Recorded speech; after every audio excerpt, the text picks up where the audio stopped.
회심이라고 하면 떠오르는 이미지가 있습니다. 제가 청년 때 방학이 되면 여기저기 수련회나 집회를 섬기곤 했었는데, 그때도 저녁 기도회 때를 돕고 있는 중이었는데, 그 설교가 끝이 나고 기도를 하는 시간에 어떤 한 분이 큰 소리로 울면서 기도를 하기 시작했습니다. 갑자기 온 방을 댕굴댕굴 굴러다니기 시작했습니다. 그러다가 다시 또 무릎 꿇고 기도하고 가슴을 치고, 그러다 또 방을 계속 떼굴떼굴 굴러다니는 일이 반복이 됐습니다. 1시간 넘게 탈진될 정도로 기도하던 그 모습이 제게는 회개한다는 것, 사람이 돌아서는 회심이 일어난다는 게, 방을 떼굴떼굴 굴러야 할 정도로 회심이란 자신의 모든 게 부정되는 것이기에, 지금까지 지내온 게 아무것도 아님을 인정하는 견딜 수 없는 괴로움이 찾아오는 것이기에, 그 과정을 맞이한 자리에서는 이렇게 몸부림을 치는, 괴로워하는 일이 일어날 수밖에 없는 거죠. 사울이 지금 그 회심을 겪고 있는 겁니다.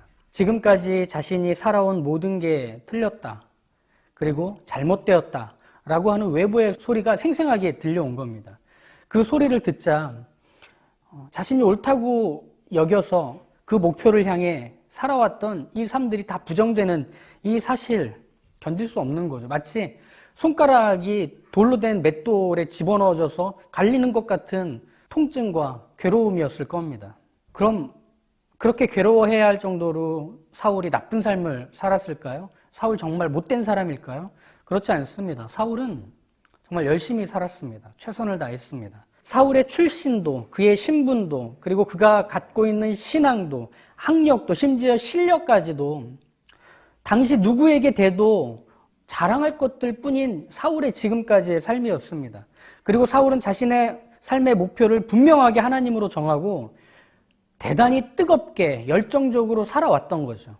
그랬던 사울에게 다메섹으로 가던 그 길에 느닷없이 들려온 이 소리에 의해서 그가 지금껏 살아왔던 모든 것, 그가 지금껏 쌓아왔던 모든 것이 아무것도 아닌 것처럼 여기게 된 이 자리, 자신의 평생이 하나님께 거부당한 것 같은 이 자리, 말도 안 되는 괴로움이죠. 게다가 이젠 누군가의 도움이 없이는 무엇을 먹을 수도 어디로 갈 수도 없는 시력까지 잃어버린 상태, 정말 어디로 가야 할지도 모르겠고 어떻게 살아야 할지도 모르는 모든 게 총체적으로 무너진 이 자리에서 사울은 이제 더는 먹을 수도 없는 겁니다. 마실 수도 없는 겁니다. 그래서 다메섹으로 들어가서 방에 들어 앉아 말 그대로 떼굴떼굴 방을 구르면서 지금 몸을 찢으며 이 회심의 자리 복판에서 괴로워하고 있는 거죠. 힘들어하고 견디지 못하고 있는 거죠. 사울은 그렇게 고통 그 자체인, 외로움 그 자체인 회심을 온몸으로 맞고 있는 중이었습니다. 이렇게 사울이 괴로워하며 회심의 언저리에 걸쳐져 있을 때 예수님께서는 한 사람을 찾아가셔서 이 회심의 일을 이제 시작하신 채로 완결 지으려고 하십니다. 사울이 들어간 다메섹에 살고 있는 예수님의 제자 중 하나인, 그리고 예수님을 따르는 믿음의 그리스도인인 아나니아를 환상 중에서 예수님은 찾아가 말씀하십니다. 일어나 집 가라 하는 거리로 가서 유다의 집에서 다섯 사람 사울이라 하는 사람을 찾으라. 그가 기도하는 중이니라. 그가 아나니아라 하는 사람이 들어와서 자기에게 안수하여 다시 보게 하는 것을 보았느니라. 예수님이 아나니아에게 하신 말씀은 사울을 찾아가라는 겁니다. 혹시 내가 잘못 들었나 싶어서 지금 말씀하시는 사울이 그 사울이 맞느냐며 묻는 것이 13절과 14절의 내용입니다. 주여, 이 사람에 대하여 내가 여러 사람에게 듣사온즉 그가 예루살렘에서 주의 성도에게 적지 않은 해를 끼쳤다 하더니 여기서도 주의 이름을 부르는 모든 사람을 결박할 권한을 대제사장들에게 받았나이다. 아나니아가 알고 있는 사울은 교회를 핍박하던 사람, 예수님을 믿는다는 이유로 괴롭히고 슬픔만을 더해준 사람, 대제사장의 권한을 위임받아서 다메섹까지 찾아와 다 잡아 죽이려고 찾아온 살기가 등등한 바로 그 사람 사울이었기 때문이죠. 아나니아는 예수님께 그 사람은 아니라는 말을 듣고 싶었습니다. 그래야 내가 순종을 하고 가서 그 사람을 도울 수 있을 것이기 때문에 지금 말씀하시는 그 사울은 그 사울 아닌 거죠? 라고 묻는 겁니다. 그리고 아나니아의 이 물음에는 이런 것까지 담겨 있습니다. 주님, 왜 굳이 사울입니까? 그 많고 많은 사람들이 있는데 왜 굳이 사울을 택해 쓰시려 하시는지 이상한 겁니다. 지금 사울은 예수님을 담아낼 그릇이 아니라 예수님과 교회를 공격하는 흉기에 불과한 사람이었기 때문이죠. 예수님의 명령은 사울의 이 잔인한 과거와 현재를 생생히 알고 있는 아나니아에게는 견디기 어려운, 그리고 순종하기 참 힘든 요구셨던 겁니다. 하지만 예수님의 말씀은 곧 아나니아를 실망하게 하는 대답이 됩니다. 예수님은 교회를 핍박하던 사울이라는 걸 알고 계십니다. 그런데도 예수님은 사울을 쓰시겠다고 하시죠. 가라. 이 사람은 내 이름을 이방인과 임금들과 이스라엘 자손들에게 전하기 위하여 택한 나의 그릇이라. 그가 내 이름을 위하여 얼마나 고난을 받아야 할 것을 내가 그에게 보이리라. 이방인과 다른 나라 임금들 그리고 이스라엘 자손들에게 예수님의 이름을 전할 일꾼이랍니다. 예수님의 이름을 전하기 위해서 목숨을 걸고 그 이름을 증거하는 예수님의 그릇이랍니다. 여기서 보면 아나니아의 말과 예수님이 하시는 말이 좀채로 하나로 묶어지지 않습니다. 이 사울에 대해서 말이죠. 왜 그럴 수밖에 없느냐면 이 대화에서 아나니아는 지금까지의 사울을 말하고 있고 예수님은 앞으로의 사울을 말하고 계셨기 때문입니다. 지금까지의 사울은 앞으로도 이럴 사울이기 때문에 아나니아는 두렵기도 하고 불안하기도 한 거죠. 하지만 예수님은 지금까지 지내온 그 사울의 삶 안다. 그럼에도 사울은 내가 택해 쓰겠다. 이렇게 합의가 어려운 마치 평행선을 달리는 것 같은 아나니아와 예수님의 사울을 바라보는 시선이 정말 뜻밖의 모습으로 전환됩니다. 어떻게 되느냐? 마치 그 대화가 끝나자마자 옷을 갖춰 입고 문을 나서는 아나니아의 모습이 17절에 나오기 때문이죠. 아나니아가 떠나 그 집에 들어가서 예수님 말씀하신 걸 듣자마자 떠난 것처럼 보입니다. 물론 그 16절과 17절 사이에는 아나니아의 고민이 있었겠죠. 하지만 그 갈등의 시간이 어느 정도 흘렀는지에 대한 내용들은 나오지 않습니다. 마치 예수님의 말씀을 듣고 바로 일어나서 사울을 만나러 떠난 것처럼 17절은 나오고 있죠. 분명한 건 이겁니다. 갈등과 고민은 있었을 테지만 아나니아는 사울을 만나기 위해서 일어나 나갑니다. 아나니아는 사울을 만나서 뭐라고 하느냐면 형제 사울아 이렇게 사울을 부릅니다. 그리고 예수님이 자신을 보내신 것 그리고 자신에게 하게 하신 그 일을 감당하죠. 기도하고 세례를 베풉니다. 그리고 앞으로 해야 될 일들을 말해줍니다. 여기엔 아나니아의 어떤 주저함이 없습니다. 아나니아는 확실히 예수님이 명령하신 것에 순종하고 있는 모습만 보일 뿐입니다. 아나니아가 보인 이 순종은 이제 사울의 회심이 너무 분명한 하나님의 뜻이라는 것을 알려주는 사인입니다. 예수님이 사울에게 말씀하신 대로 아나니아란 사람이 자신을 찾아왔고 사울에게 앞으로 해야 할 그 일들을 말해주는 그 장면에서 사울은 확인하는 겁니다. 아, 내가 다메섹으로 오던 그 길에서 만난 그 소리가 그 하나님의 소리 그리고 그 예수님의 소리가 맞구나. 내가 이제 그 소리를 거부할 수 없기에 따라야 하는 자리에 선 것이구나. 그래서 18절과 19절에 보면 사울은 세례를 받은 후에 다시 먹습니다. 3일을 굶었는데요. 왜? 해야 될 일이 있기 때문에. 살아야 할 이유가 있기 때문에. 먹고 건강해져서 해야 할 일을 하러 갑니다. 이런 사울의 극적인 회심, 그리고 그 회심 이후에 보여주는 사울의 드라마틱한 생애는 사도행전 28장까지 쭉 전개가 됩니다. 우리는 계속 그 사울을 보고 또 볼 겁니다. 그가 한 일들을 확인하고 또 확인할 겁니다. 그런데 오늘은 사울보다는 아나니아를 먼저 보도록 하시죠. 그리고 나서 사울의 얘기를 더 이어가도록 하시죠. 아나니아는 사울의 회심과 변화를 위해 소모되고 있는 들러리에 불과한 사람이 아닙니다. 그도 역시 예수님을 믿어 그리스도인이 된 우리와 같은 믿음의 사람입니다. 그렇기 때문에 그리스도인인 아나니아에게 그리스도인인 우리는 질문할 수밖에 없습니다.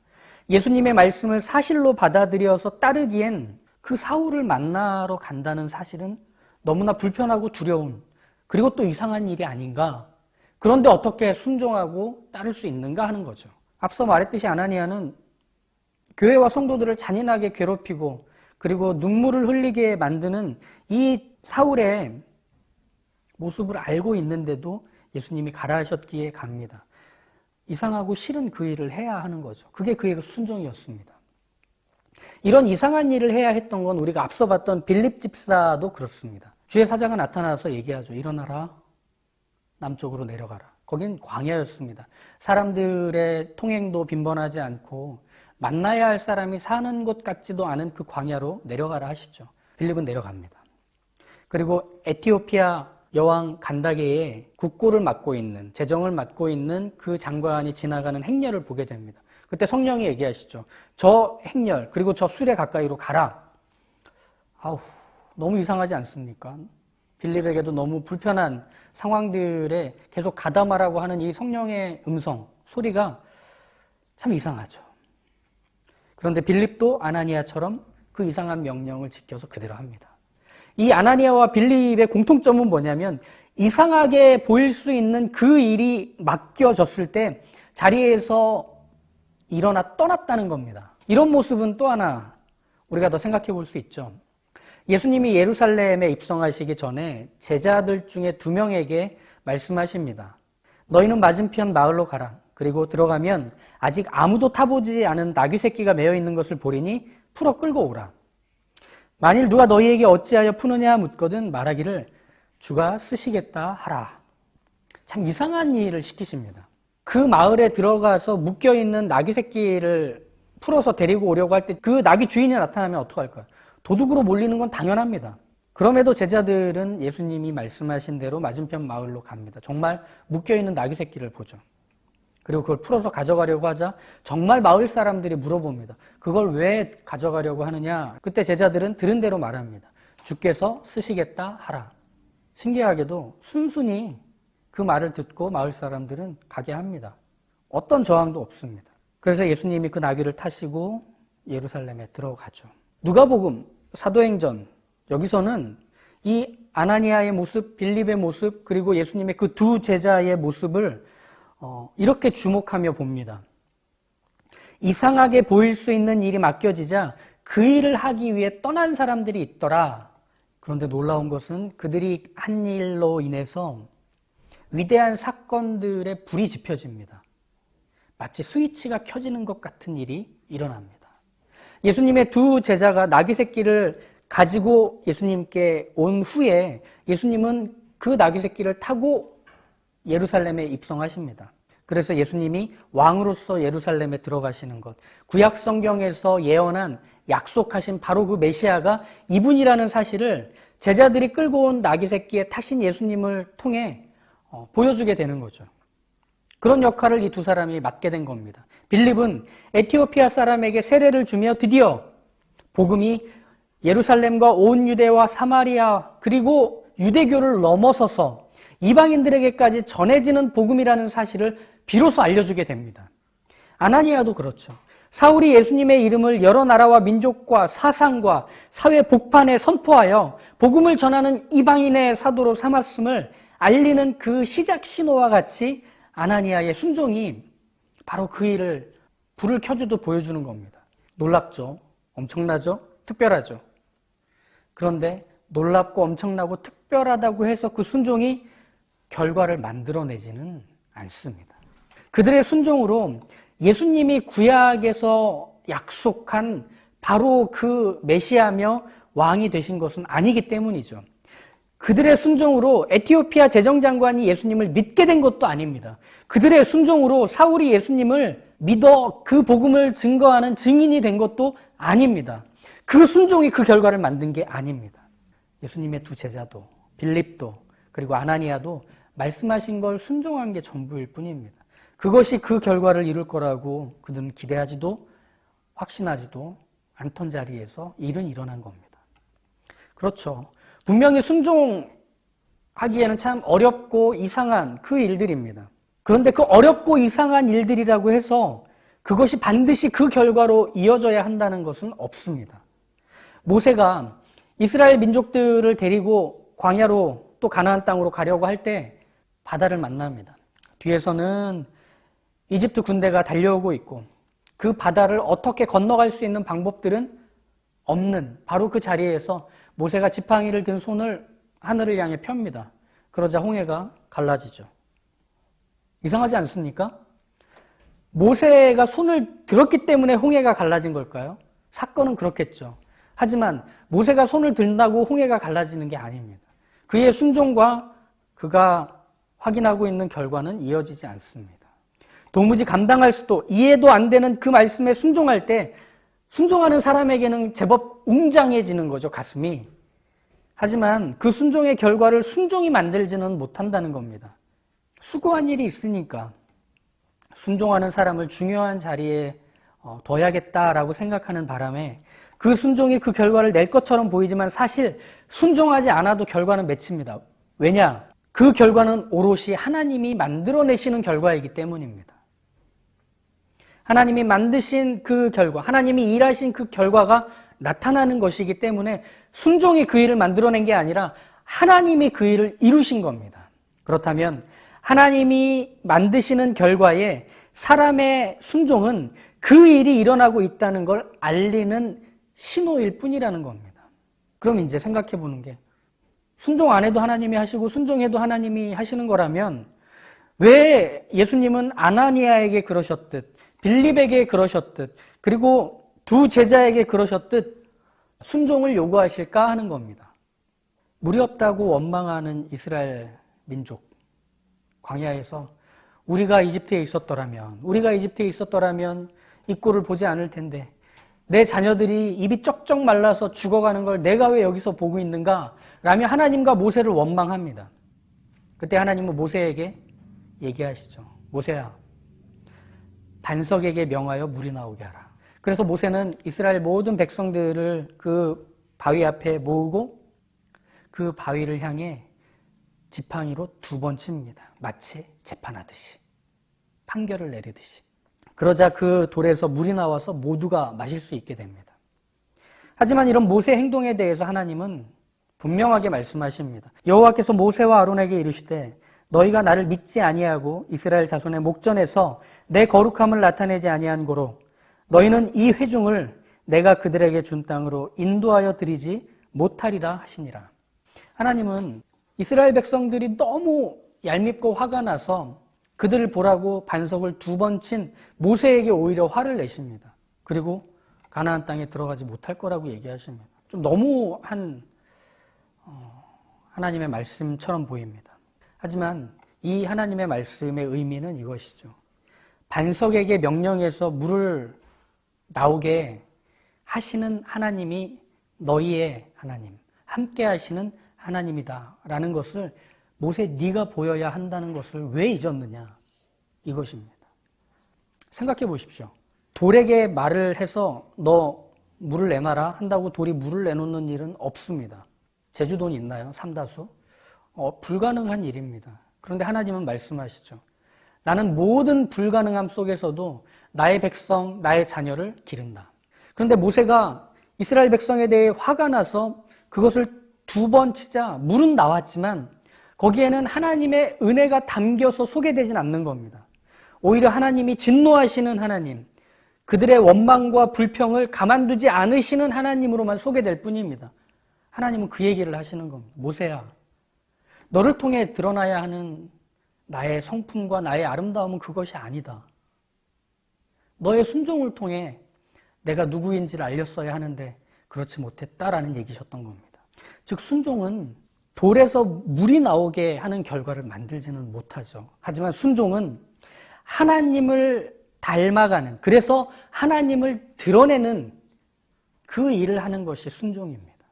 우리가 하나님께서 어떤 것들을 요구하시거나 성경을 통해서 깨닫게 하셔서 그 일을 하게 하시는 자리에 두실 때 내가 과연 그걸 할 수 있을까? 그거 너무 힘들고 이상한 것 아닌가? 라는 생각이 찾아옵니다. 불가능한 것처럼 보이죠. 근데 그때 우리의 생각의 이면에는 무엇이 있느냐면 그 이상하고 불가능한 것을 할 수는 있지만 그걸 하는 것이 그에 어울리는 결과가 나오게 되는 걸까? 순종한 내가 결과에 반영되지 않으면 어쩌지? 우리의 착각은 우리가 하는 순종이 예수님이 십자가에 달려 죽으시는 것과 같은 순종과 대등한 그 무엇이 우리에게 요구됐다고 생각하는 착각입니다. 우리가 하는 일로 결과를 만들지 못해요. 우리가 하는 순종으로 결과를 이루는 것은 없습니다. 우리는 다만 우리에게 맡기셨고 하라 하신 그 일에 순종함으로 하나님이 누구신지를 드러낼 뿐입니다. 다시 사도행전 9장으로 돌아가 보시죠. 9장 10절에 예수님은 환상 중에 아나니아를 찾아가셔서 아나니아야 라고 이렇게 얘기하시죠. 그리고 12절에 사울이 아나니아라는 사람이 들어와서 자기에게 안수하여 다시 보게 하는 것을 보았다. 예수님은 이미 사전 작업을 끝내놓으셨다는 겁니다. 사울이 아나니아가 찾아가서 만나주면 눈이 보이고 이제 그가 해야 될 일들을 알게 될 거다. 이렇게 아나니아에게 얘기하십니다. 그런데 여기서 조금 다른 앞에 나오는 내용이 있습니다. 9장 6절을 보시면 사울에게 예수님은 다메섹으로 가는 길에서 만나신 후 이렇게 얘기하시죠. 네가 행할 것을 너에게 이를 자가 있다. 여기서 너에게 이를 자, 말해줄 사람이 있다라고 할 때 그걸 아나니아라고 하지는 않으셨습니다. 마치 괄호를 친 것 같죠. 이건 이렇게 생각할 수도 있지 않습니까? 예수님이 아나니아에게 환상 중에 말씀하셔서 이렇게 하라라고 했는데 아나니아가 저는 못하겠어요. 저는 그대로 따르기에는 사울이 얼마나 나쁜 사람인지 알고 있어요. 라고 하면 아이고 그렇구나. 그럼 플랜 B를 찾아야겠구나. 그래서 아나니아가 못할 걸 미리 생각하셔서 거기다가 괄호로 너에게 이를 사람이 있을 것이다 라고 해놓으신 것처럼 이해가 될 수도 있습니다. 그렇지 않습니다. 예수님은 사울의 회심 그리고 사울을 복음을 전하는 일꾼으로 사용하시기 위한 모든 뜻과 계획을 갖고 계십니다. 그리고 그것을 이루시기에 주저함이 없으십니다. 그럼 아나니아는 왜 불렀는가? 아나니아라야만 사울이 회심할 수 있어서가 아닙니다. 아나니아가 사람 회심시키는 전문가여서가 아닙니다. 예수님 마음 안에 그 일이 이루어지는 건 아나니아여야만 하기 때문에 그런 겁니다. 순종은 결과를 만들어내는 것이 아니라 했습니다. 그렇다면 순종은 뭘까요? 예수님이 이렇게 아나니아야 라고 찾아가셔서 그에게 사울의 회심에 대한 일을 맡기시는 것은 어떤 이유 때문일까요? 순종은 예수님의 초청입니다. 예수님이 그 일을 맡기고 그 일을 하라 하실 때 예 주님 제가 일어서서 사울을 만나러 가겠습니다 라고 할 때 그 모습은 예수님을 어떤 분인지 드러내는 자리로 나아가는 모습이 됩니다. 모세가 반석을 2번 쳐서 혼날 때 그때조차도 하나님은 모세에게 네가 어떻게 그럴 수 있냐. 그동안 잘해오다가 너 이거 하나 삐끗했으니까 나는 완벽한 하나님이라서 넌 용서 못하겠다. 이런 게 아닙니다. 오히려 가나안에 들어가게 하지 못하신 이유는 여기에 있습니다. 모세야, 너는 이스라엘 민족을 가나안 땅으로 데려가는 데 있어서 내가 누구인지 그리고 내가 무엇을 하는 하나님인지를 보여주는 존재였다. 이제 광야의 2세대는 요단강을 건너서 가나안으로 들어가고 광야 1세대는 여기에 남아서 그들의 생을 마치게 될 거다. 모세야, 부탁이다. 내가 이들과 함께 했듯이 너도 그들과 함께 있어라. 이 얘기입니다. 모세는 처음부터 끝까지 하나님을 드러내는 인생으로 초청받은 겁니다. 당신이 사랑하는 그 이스라엘 민족을 모세에게 맡기시는 하나님. 모세라야만 되는 하나님을 그 내용에서 볼 수 있는 거죠. 예수님도 아나니아에게 얘기하시는 겁니다. 아나니아라야만 되는 겁니다. 순종은 거기에 있습니다. 지원이와 병재와 병욱이 병민이, 우리 병민이는 내일 자가격리가 끝나는데 수고 많았어요. 그리고 은성이, 은설이, 성훈이, 또 지원이, 시원이까지. 오늘 말씀을 이렇게 기억했으면 좋겠어요. 예수님은 우리에게 이상한 일, 어려운 일, 불편한 일을 맡기실 때가 있습니다. 근데 그걸 얘가 하나 못하나 테스트 하시려고, 시험하시려고, 그래서 점수를 매기시려고 그 일을 하라고 하시는 게 아닙니다. 초청입니다. 나는 너에게 그 일을 맡겨서 함께 하고 싶다. 나는 지원이라야만 되기 때문에, 나는 병재라야만 되기 때문에, 병욱이 병민이, 은성이 은설이, 성훈이, 지원이 시원이라야만 하기 때문에 나는 너에게 그것을 맡긴다. 네가 그 일을 했으면 좋겠다. 하자.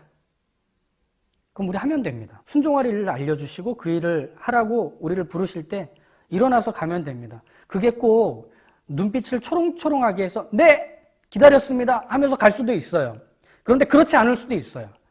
아우, 이걸 어떻게 해야지? 머리를 긁적이며 갈 수도 있어요. 괜찮아요. 우리의 발끝을 예수님께 맞추고 가면 됩니다. 그러면 그 자리에서 우린 보게 될 거예요. 그 일을 하면서 예수님을 닮아가는 나의 모습을. 그 일을 하면서 드러나는 예수님의 모습이 곧 나의 모습이 되고 있다는 것을. 우리는 그렇게 예수님을 닮아가는 사람입니다. 예수님 마음 안에서 너여야만 하겠다 라시는데 안 할 이유가 무엇입니까? 그렇죠. 같이 합시다.